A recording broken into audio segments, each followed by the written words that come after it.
For this installation, you'll need a flathead screwdriver.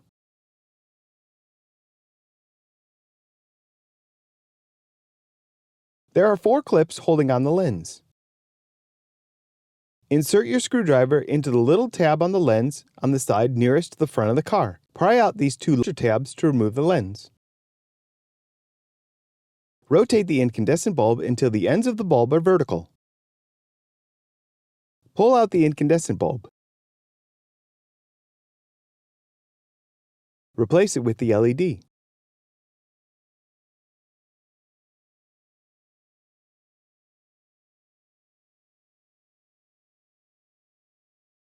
We highlight here where the tabs on the lens line up with the assembly. Install the back edge of the lens first, then push it up to lock it.